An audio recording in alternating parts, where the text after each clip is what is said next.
In this video, I'm going to go over how to use Google Slides and some of the features in Google Slides in order to complete your math work in this unit on geometry.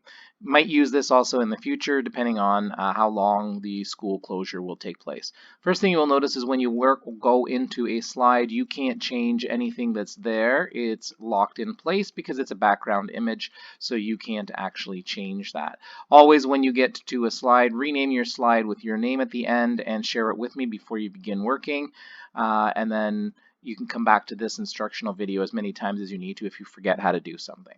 So first thing you'll need to do is the instructions are usually written somewhere on the slide. So here in this particular example, it says reflect the rectangle RSTU across the line of reflection, label the new points, and write their coordinates.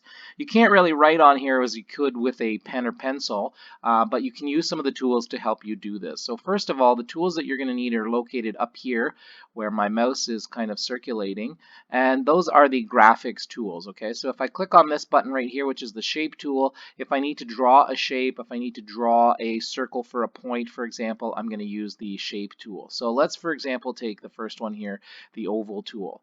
And I'm going to pretend that I'm just going to draw an oval here, and I want to be able to manipulate this. Okay, so when I click outside of that tool, make sure that your arrow key is selected. I can move this shape around. I can also resize it if I need to, but in this case I want to try and keep it the same size as what I already have.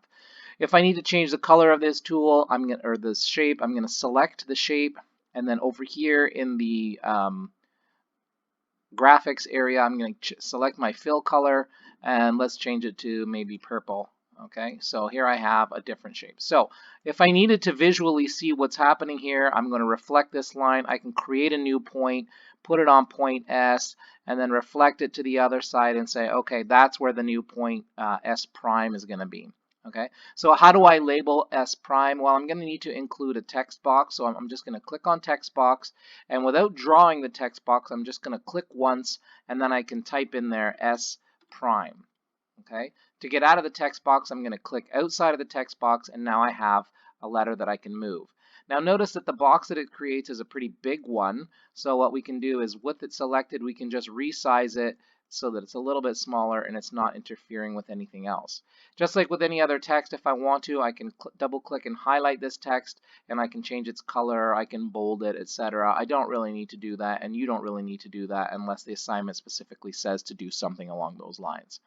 All right, so I'm going to assume now that this shape is now created.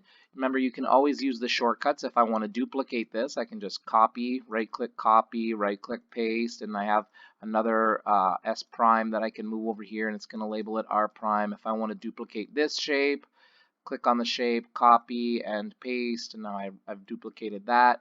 So that will make making certain things easier than it is on paper because you can just copy and paste it more easily that way. Okay, so here I have the first example. I'm not going to complete this example because that's your job. That's your first assignment.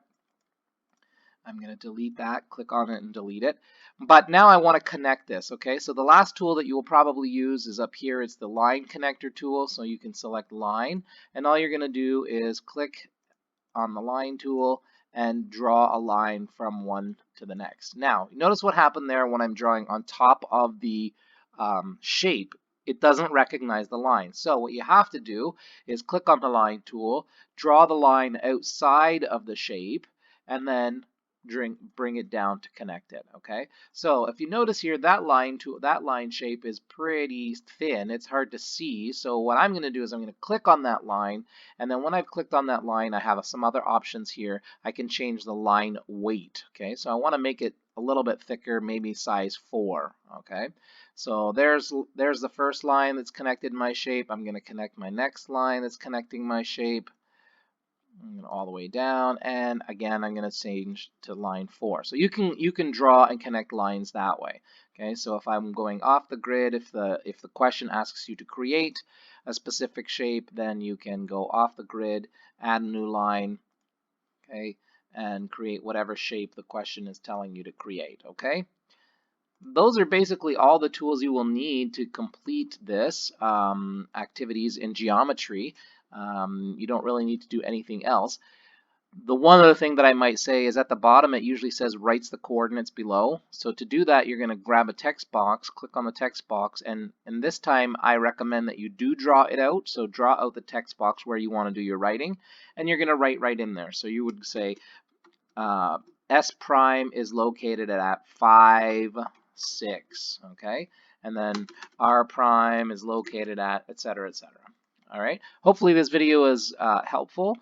If not, send me a message on Classcraft and I can try and re-explain.